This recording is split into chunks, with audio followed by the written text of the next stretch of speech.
Do like and subscribe. Faustus is unhappy with his studies in medicine, law, logic, and religion, so he turns to the deadly art of necromancy or magic.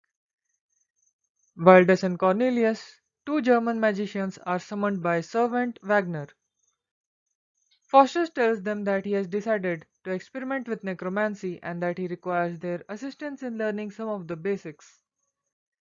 When he is alone in his study, Faustus begins experimenting with magical incantations, and suddenly Mephistopheles appears in the form of an ugly devil. Choosing not to take heed in Mephistopheles' warnings about the horrors of the underworld, Dr. Faustus instructs the devil to return to Lucifer, his master, with an offer that if Faustus is given 24 years of absolute power, he will then sell his soul to Lucifer.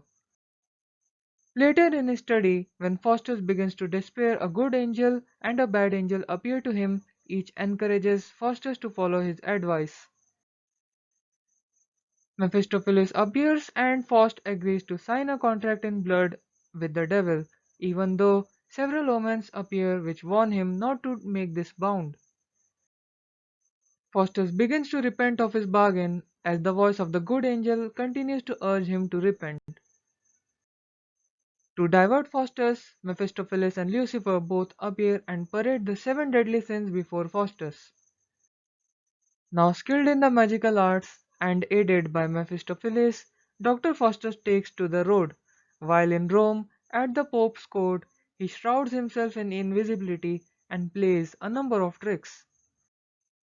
After this episode, Faustus and Mephistopheles go to the German Emperor's court, where they conjure up Alexander the Great.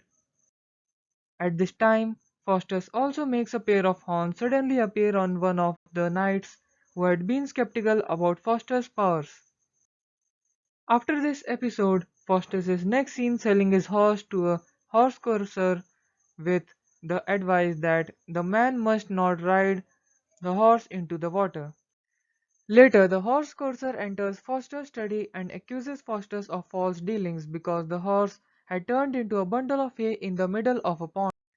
After performing other magical tricks such as bringing forth fresh grapes in the dead of winter, Faustus returns to his study, where at the request of his fellow scholars, he conjures up the apparition of Helen of Troy. An old man appears and tries to get Faustus to hope for salvation, and yet Faustus cannot. He knows it is now too late to turn away from the evil and ask for forgiveness. When the scholars leave, the clock strikes 11 and Faustus realizes that he must give up his soul within an hour.